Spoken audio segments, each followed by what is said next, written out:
کیا کرتا تھا روز پریس، اور اس کے اوپر رومال رکھ کے جب میں نے اسے پریس کیا، یہ میں آپ کو نسخہ بتا رہا ہوں، بڑے کام کا نسخہ ہے، گرم استری کے ساتھ اعلیٰ درجے کا جو ہے چیز سینڈوچ بن جاتا ہے۔ تو پھر وہ مجھے کوئی 1 روپے کا پڑنے لگ گیا 5 کی بجائے۔ تو جب میں یہ بات سوچی تو مجھے خیال آیا کہ میں ارسلہ کی مدد کیوں نہیں کر سکتا، اور اس کے ساتھ ہی چونکہ میں ٹیکنیکل چیزوں کے ساتھ بہت وابستہ تھا، جو بھی چیز لینی اس کا مینول سب سے پہلے مطالعہ کرنا کہ مینول کیا کہتا ہے، اس کے مطابق میں اس کو استعمال۔ دنیا کا سب سے پہلا ٹیپ ریکارڈر جس میں آواز بھرتے تھے وہ میں نے خریدا، سب سے پہلے لاہور میں لایا، یعنی آپ کے یہاں اسٹوڈیوز میں بھی نہیں آئے تھے، خیر تو اتنا شوق تھا ان کا۔ تو میں سوچ رہا تھا اللہ مجھے معاف کرے کہ جب بچہ پیدا ہوتا ہے تو اس کے ساتھ اس کا مینول کیوں نہیں آتا۔ میری آرزو تھی، ایک دل کی پکار تھی کہ یا اللہ اس کا کوئی مینول ہو، اور میں دیکھوں کہ یہاں جہاں خرابی ہے، یہاں جہاں ٹانکا لگانا ہے، جہاں ڈبری بدلنی ہے، یہاں نے ایسے ایسے پیچ کسنا ہے، اور یہ میرے سامنے بیٹھ کے کھیلنے لگے۔ لیکن کوئی مینول ایسا نہیں آتا جو اس کے جسمانی عارضوں کو دور کر سکے۔ ایک مینول آتا ضرور ہے جو انسان نبی اللہ کی مہربانی سے ہم کو دیتا ہے، نبیوں نے دیا نا کہ زندگی کیسے بسر کرنی۔ ہم کو تو اللہ نے بنا دیا، بغیر ہمارے پوچھے ہمیں بنا دیا، اور ہم جب بن گئے تو پھر ہم نے پوچھا کہ اے کوزہ گر، تو نے یہ جو کوزہ بنایا ہے اس میں ڈالنا کیا ہے، تو ہمیں تو یہ بھی نہیں پتا۔ تو پھر اللہ کہتا ہے کہ میں نے تمہارا جو پرچہ ترکیب استعمال ہے وہ نبیوں کے ذریعے دے دیا ہے، تو اس کے مطابق کر لو۔ جو خوش قسمت ہوتا ہے وہ اس پرچہ ترکیب استعمال میں لے آتا ہے، جو کوتا ہوتا ہے ہمارے جیسا وہ پیچھے رہ جاتا، سوچتا کرتا کرتا وقت گزارتا۔ چنانچہ میں اپنے اس مینول کے بارے میں بھی غور کرتا رہا، لیکن کچھ اس کا افاقہ نہ ہو۔ پھر ایسے ہی دوسری رات آ گئی، تو پھر مجھے اس بات کا احساس ہوا کہ وہ علم جو میرے پاس نہیں ہے وہ مجھے عطا کیا جا رہا ہے، جو میں نہیں پڑھ سکا ہوں، جو ٹانکا لگانے کا علم نہیں ہے، جو گاڑی کا تیل بدلنے کا علم نہیں ہے، جو مینول ہینڈلنگ کے کسی مینول کے ساتھ تعلق نہیں رکھتا ہے، یہ کوئی اور علم ہے۔ تو مجھے احساس ہوا کہ مجھے اور ارسلہ کو، دونوں دادا پوتی کو، ایک صبر کی تلقین کی جا رہی ہے کہ صبر کیا ہوتا ہے، اور اس کے اندر سے انسان کیسے گزر سکتا ہے، اور کیسے اس کو گزرنا چاہیے۔ اس میں غصہ بھی آتا ہے، اس میں چڑھتا بھی ہے آدمی، اور وہ کہتا ہے کہ بھائی می، جو لڑکی ہیں نا آج کل وہ مجھ سے دادا بھائی می، جب بھی کوئی کسی خرابی، میری پوتی کہتی ہے اس کو دروازہ لگ گیا آواز زور سے، تو دادا بھائی می یہ کیوں لگا ہے میرے ساتھ آ کے دروازہ، تو بے چین ہوتی، پیاری ہوتی نا، پلتی ہیں لاڈ کے ساتھ، تو وہ وائی می کا آدمی بھی پوچھتا ہے۔ اور وہ تیزی کو اس نے اپنا لیا ہے، بہت ساری تیزی کو اپنا لیا ہے۔ ویسٹ کے سارے ریکارڈ نے، سارے وجود نے اتنی تیزی کو اپنا لیا ہے کہ ساری ایجادات اس کے بدن پر نہیں ہے نا، ایجادات اس کے گرد بھنک رہی ہیں، اور میں دیکھتا ہوں ویسٹ کو کہ ویسے ایسے کرتا رہتا ہے، اور پھر اور ایجادات کرتا رہتا ہے۔ لیکن صبر جو ہے یہ کیسا ڈسپلن سکھاتا ہے انسان کو، اور کس طرح سے انسان کی تادیب کرتا ہے، اس کو ادب سکھاتا ہے، کس طرح سے اس کو ایسی ترکیب میں سے گزارتا ہے کہ وہ ڈسپلن کی طرف آتا ہے۔ صبر کس لیے دیا جاتا ہے کہ آدمی ڈسپلنڈ ہو۔ میں اور آپ اور ہمارا ملک اس لیے پسماندہ ہے کہ ہم ڈسپلنڈ نہیں ہیں، ہم کو ڈسپلن نہیں آتا، ہم اس میں داخل نہیں ہیں۔ ایک یوری اینڈریو، یہ کیا نام ہے بھولتا ہوں، ہمارے ٹورانٹو ریڈیو کا بہت خوبصورت آواز کا اناؤنسر ہے، تو وہ مسلمان ہو گیا، اور اس کا ایک کیسٹ میں نے سنا جب میں کینیڈا میں تھا، وہ بہت حیران، اور وہ کہتا ہے کہ میں سورہ روم سن کر، میں نے شاید پہلے بھی بات کی تھی، مسلمان ہوا ہوں، کہ دنیا نے یہ کہا کہ ایران فتح ہو گیا، اور ایران فتح بھی ہو گیا تھا اور رومی ہار گئے، لیکن اللہ کہتا ہے نہیں، یہ غلط ہے، رومی فتح یاب ہوئے، اور کہتا ہے بالکل تاریخ بتا رہی تھی کہ ایران کو فتح ہوئی،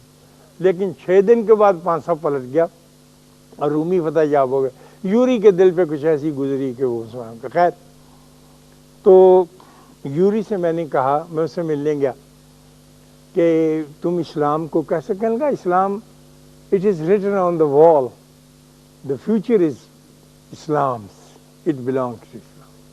میں نے کہا کیسی بات کرتے ہو، ہمارے وہاں بھی ایسی بات ہوتی ہے، اس کی کوئی بنیاد نہیں ہے، کوئی منطق اس کے پیچھے نہیں۔ اس نے کہا ہاں منطق اس کے پیچھے نہیں ہے، لیکن اس کے پیچھے ایک اور چیز ہے۔ وجہ یہ ہے کہ اسلام جو ہے یہ ایک اور طرح کا مذہب ہے، تم لوگ نہیں اس کو سمجھو گے، تم نے پتہ نہیں کیوں اختیار کر رکھا ہے۔ میں کئی دفعہ دیکھتا ہوں بنگلہ دیشی، انڈین، پاکستانی آتے ہیں، تو یہ تو ایک بڑی خوبصورت اعلیٰ درجے کی اور بڑی اس نے تعریف، میں نے کہا میری ذہن میں نہیں آ رہی یہ بات۔ کہنے لگا جب امریکہ کے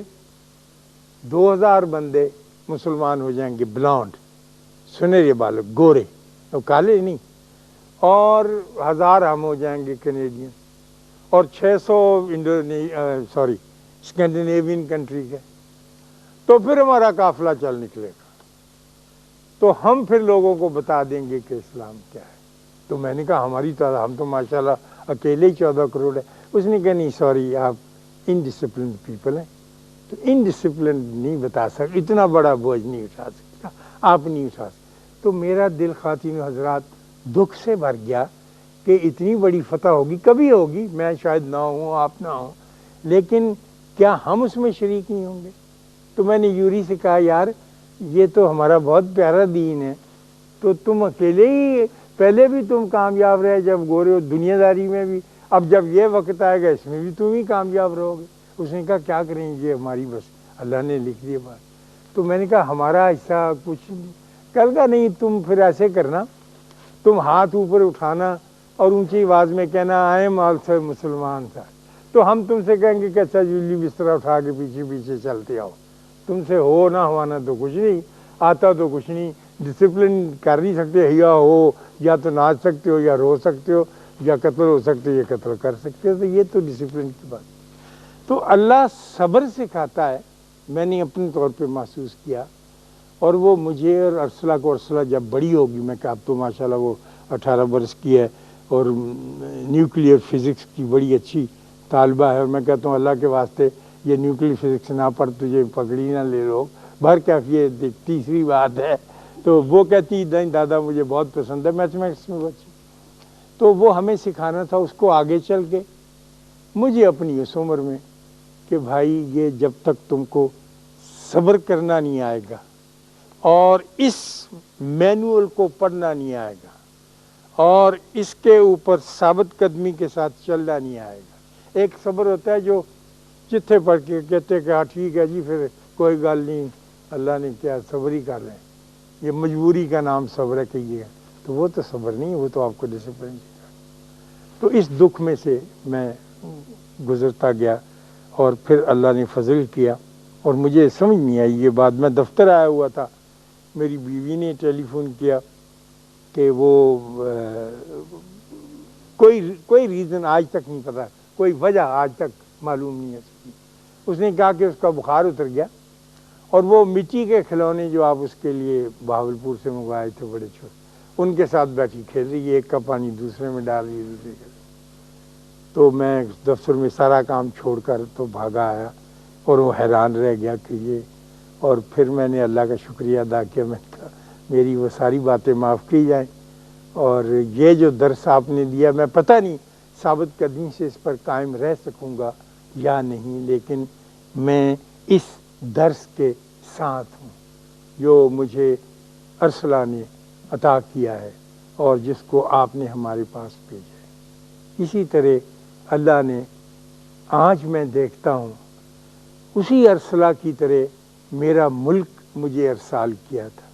یہ کوئی ہماری کوششوں کا نتیجہ نہیں ہے، ہم نے کچھ بڑے کام نہیں کیے ہیں، یہ اس کی مہربانیاں تھیں،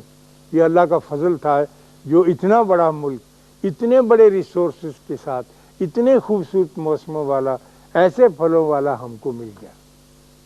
اور اس کے ساتھ ساتھ اب جب دکھ کی بات میں آپ سے کرتا ہوں وہ یہ کہ جو میرے سینے سے چمٹی ہوئی ارسلہ تھی وہ پوری طرح سے اتر نہیں سکی ہے۔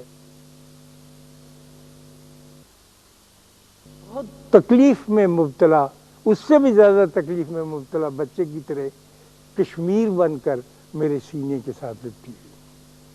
اور کسی آدمی کے پاس ایسا سینہ نہیں ہے جو اس مریض